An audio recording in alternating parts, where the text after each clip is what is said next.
Today was the PBIS party, so the schedule went different than any other day. This morning, Delaney put her head in Isabella's lap while she was waiting for Noah. Coincidentally, Noah walked past while she was doing so, and before she was able to get up, he had already walked past. "Oh no!" Delaney yelled and got up quickly. "Well, this is awkward," Isabella said to herself and laughed nervously. "Do you think he saw?" Delaney asked Isabella nervously, while putting her hands on her head. "He was going to his friends. Probably not," Isabella said. "I don't want him thinking I'm lesbian," Delaney said worriedly. The bell rang, they got up and went to class. Catherine, Angelie, and Amber went to Miss Underwood's class. They got their computer and sat down while waiting for her to enter the classroom. When she did, she took attendance, told everyone where to go, and dismissed them the first hour. "Did you all get to go?" Amber asked eagerly. "Yes," Catherine jumped up and down. "Me too," Angelie said. They all went to their first hour. In Corey and Delaney's first hour, Kelsey wasn't there because she had in-school suspension, so they didn't have to keep an eye on anyone suspicious besides Hannah Wilson, who already got possessed once, so it might happen to her again. In Miss Craddock's, they didn't have to keep an eye on Anastasia, as she really had nothing to do with Kelsey in suspension. The day went by fast, not only because of the schedule, but also because there was nothing going on. When it was time for art, when the kids arrived at Miss Perkins' door, it was not open. "Where is she?" Ashley asked. "Maybe she's late," Hannah said. After a while of waiting, Brayden got bored and started banging on the door. "Stop that!" Ashley yelled. Brayden just banged on it louder, then Mason and Sebastian joined in. Hannah turned the doorknob and the door opened. "None of you tried the door handle?" Hannah said, rhetorically. "You know what? How about you shut your..." Brayden stopped to think about how to roast her, but then Hannah said, "Miss Perkins!" Everyone looked inside and saw Miss Perkins on the floor with Caden, Miss Turner, and Hannah Wilson. "When did she get out?" Catherine asked. "There's a circle of them," Zio said. "Miss Perkins!" Lily yelled. "It's Miss Granger to you," Miss Perkins said, while slowly picking her head up to show her red eyes.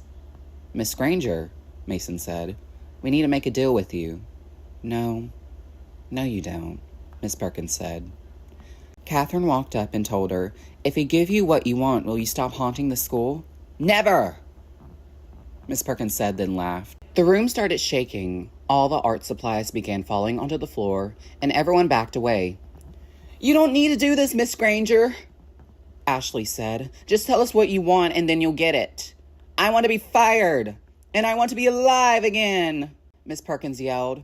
"You can't be alive again, you're dead," Amber reminded her. "Don't tell me what to do."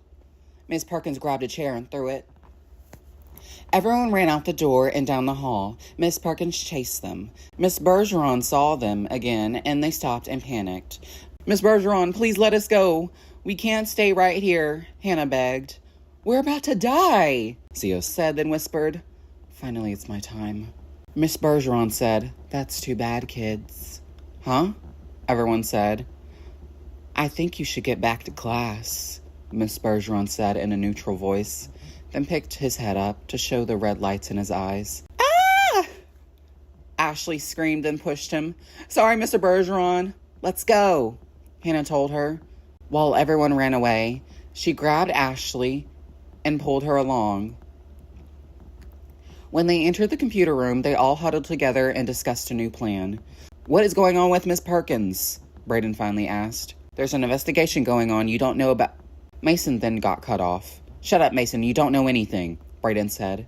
"Yes, there is," Delaney said. "Continue, Mason," Catherine told him. "As I was saying, there's an investigation going on you don't know about, and we are at the last part where we make an agreement with Miss Granger." Mason was cut off again. "Who is misguided and needs to be shown the right path, and those little demon friends of hers can go back to hell," Delaney said, then laughed. "So the former principal, Miss Granger, possessed Miss Perkins?" Hannah said. "That's something I never thought I'd say. Or see, for a matter of fact." "Dreams really do come true," Catherine said. "You mean nightmares?" Caden said. "You're my nightmare." "Wait a minute," Catherine realized and screamed. "Beat him!" Ashley yelled, then grabbed a computer plug and whacked him. Catherine, Mason, Amber, and Lily all joined in. "Stop! I meant it when I said I'll shoot up the school." "Wait, stop. Ashley told everyone, then they stopped. She then said confusingly, "He's normal?" "Wait, how?" Amber asked. Caden's eye contact then fell out, and his red eyes showed again. "Nope," Ashley yelled and smacked him with the plug. Caden fell to the floor and Ashley pushed him aside. "Nobody liked him anyways, right?" Hannah asked. Everyone nodded their head. "Shut up," Caden said. Ashley screamed and started beating him. "This demon has the same personality as him." "Because he is a demon," Mason joked. Catherine burst out laughing. Miss Perkins, Bergeron, and Turner entered their computer room. Everyone ran on the other side of the room. Miss Perkins came towards them and laughed again.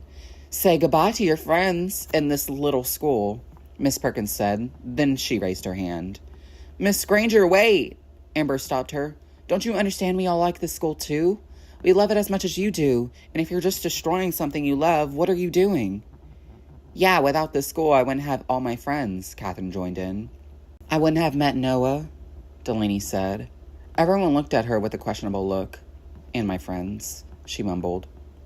"The school is like a home to me. I stay here for most of my day and go home at like 5 p.m., Mason said. "Mason and Sebastian are my bros. Without them, I would be the coolest one in school," Brayden said. "Shut up," Ashley commented. "No, you," Brayden backtalked. "You must like men." "Moving on, I really like this school and many of my friends are here," Hannah said. "Yeah, so are you going to destroy it?" Amber asked. "No," Miss Perkins said, then put her hand down. "I'm going to kill you." Everyone ran out the computer room. Brayden blocked the door behind them. "Brayden?" Mason said. "What?" Brayden asked. "Are you coming with us?" "No." "Are you sure? I don't want to leave you behind." Mason turned around. "I thought about what you said back there, and I just wanted you to know that I was kind of joking back there," Brayden admitted. He became softer. "I don't want everyone to think I'm a loser, so I act cool and narcissistic." "I do too," Mason admitted. "Whatever, just go, Mason. If I get possessed or attacked, I just want to let you know." "What?" Mason asked for an answer. Tell Austin I love him," Brayden said. "Are you coming?" Catherine asked and stopped and realized. "Oh, bad timing." "No, you're good," Mason told her and grabbed her hand. "Let's go." As everyone ran under the pavilion, Catherine then stopped and said, "Guys, wait. Wait! I don't want to die!" "Listen to her. She might have a point," Hannah said. "We can't keep running," Catherine said. "We have to do something." "She has a point," Mason said. "I have an idea, but we're going to need to act fast. Brayden won't be able to keep that door closed for long," Catherine said, then looked at Mason and whispered to him, "Are you going to tell Austin?" Mason nodded and she smiled. "What is the idea?" Zio asked. Brayden started getting tired. I can't do this anymore." He let go of the door and fell down to the ground. They all came out and only Miss Perkins ran straight to the pavilion. "Kids!" Miss Perkins yelled. "Where are you?" She walked under and then a cage fell and she got trapped. "Ha ha!" Sebastian said. "We have caught a wild Miss Granger." "Seriously?" Catherine said, then chuckled. "Miss Granger?" Amber asked. "We want to talk to you." "What do you want?" Miss Perkins yelled. "Actually, what do you want?" Amber asked her. "I already told you," Miss Perkins yelled and shook the cage violently. "Miss Granger, we just want to make you good again. Instead of us telling you about our experience, how about you tell us yours?" Delaney said. "Fine," Miss Perkins sighed as she held her hands on the bars. "I loved it here. I loved the school, and I just wanted to stay here forever. I felt like a kid telling everyone what to do, but then some girl named Anastasia decided to stomp on my grave." She got angry, then laughed. "It was funny, but that's just what kids do, I guess." Everyone had a confused look on their face, but Miss Perkins' red eyes went away and became white. "You know, this was so childish of me to get angry over a kid stomping on my grave. She obviously didn't know," Miss Perkins said and laughed some more. "I'm sorry about everything I ever did. I'll go now. I'm at peace." She smiled and waved goodbye as she left Miss Perkins' body. "Yay, Miss Perkins is back!" Ashley celebrated. "Kids, why am I in this cage?" Miss Perkins asked. "What happened?" When the PBS party started, everyone who was a part of the investigation was happy. They all met up and told about what happened and that Miss Granger was finally at peace with herself and the school. "Should we stomp on her grave one last time to tell her we love her?" Isabella asked. Yes, Alexa said. Isabella, Alexa, Zio, and Favor went to stomp on the grave, but with joy. What happened to her demon friends? Justin asked. They went back to where they came from. But now Miss Granger is in heaven, Amber said. That's good, Kirsten said. No more demons haunting the school. Woohoo! Taya said. Yay! They all said in unison. Delaney went to Amber and asked her, Should I talk to Noah? Of course, it doesn't matter. Amber cheered her on. Delaney walked over to Noah, but then Kenneth walked in front of her and started talking to her. Oh, hi, Delaney said. Hey, am I bothering you? Kenneth asked nervously. No, why? Delaney asked. I wanted to talk to you, he said. While that was happening, everyone started dancing and playing to celebrate. Catherine grabbed a microphone and said, Hey everyone, so this is my first time singing. I hope you all like it. She started singing a song she made for the school, and everyone started dancing and cheering her on. Mason stopped playing and smiled. Then he saw Austin. Hey, Brayden wanted me to tell you something. What is it? Austin asked curiously. I don't know where he is right now, but he wanted me to tell you I love you, Austin. Brayden said, behind Mason, then came up to Austin and kissed him. Mason looked at them and smiled, then to Catherine and pointed to them. Catherine smiled, then Mason came over to her. While she was singing, he came up next to her, and she got nervous but continued singing. While everyone else was talking, playing, and dancing, Kenneth brought Delaney over to the side of the field. I always talk to you, and I don't think Noah's good enough for you, Kenneth told her. What do you mean? Delaney asked confusingly. I know Jennifer told me you liked him and you were dating, but I don't think he's good enough for you, Kenneth admitted. I always get nervous when you're around him, and he doesn't give you as much love as I would.